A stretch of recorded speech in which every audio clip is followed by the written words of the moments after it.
بسم اللہ الرحمن الرحیم۔ شروع اللہ کے نام سے جو بڑا مہربان نہایت رحم والا ہے۔ پیارے دوستو، کردار صرف عورت کا ہی نہیں ہوتا، مرد بھی اگر کردار سے گر جائے تو وہ بھی بد کردار ہی کہلائے گا۔ ایک بری عورت بے شمار مردوں کو گمراہ کر سکتی ہے، مگر بے شمار مرد ایک نیک عورت کو گمراہ نہیں کر سکتے۔ رسول خدا صلی اللہ علیہ وآلہ وسلم کا ارشاد ہے، بہترین بیوی وہ ہے جس کی طرف دیکھتے ہی دل خوش ہو جائے۔ عورت کا گھر برباد کرنے والے اس کے ارد گرد بہت ہوتے ہیں، مگر جب عورت برباد ہو جائے تو دور دور تک کوئی دکھائی نہیں دیتا، نہ اپنا نہ پرایا۔ نزاکتیں صرف عورت پر ہی جچتی ہیں۔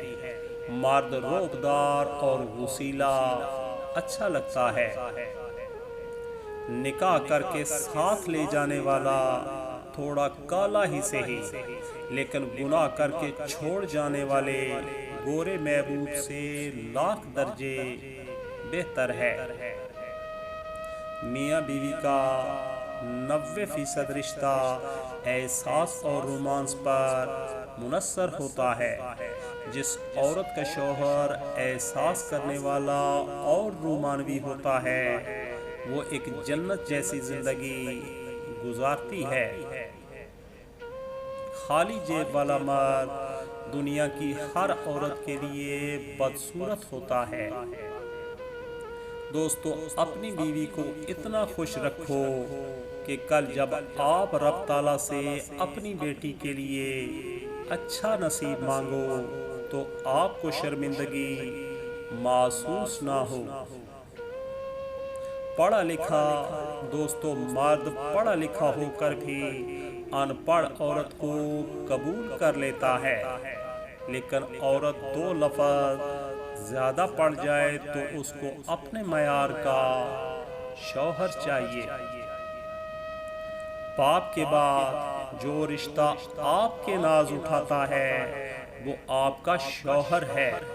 یہ الگ بات ہے کچھ خواتین اس بات کو تسلیم نہیں کرتی۔ وفا کا تعلق مرد یا عورت سے نہیں، اس کا تعلق طبیعت، تربیت اور نیت سے ہے۔ بہترین پانے کے لیے بہترین بننا بھی پڑتا ہے، کیونکہ پاک کو پاکیزہ ملتا ہے۔ عورت خوبصورت ہو اور مرد مالدار ہو، محبت کیا عشق ہونے میں بھی دیر نہیں لگتی۔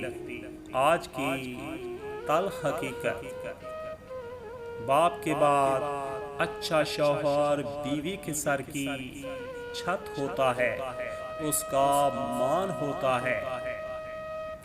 جب عورت مرد سے ایک قدم پیچھے چلنا سیکھ لیتی ہے تو عملی زندگی میں ہمیشہ ایک قدم آگے رہتی ہے۔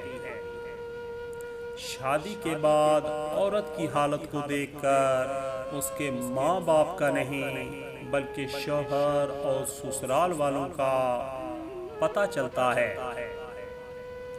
ناف سے نیچے کی محبت اور ناک سے اوپر کی عنائی دونوں ہی ضلالت کا باعث بنتی ہیں۔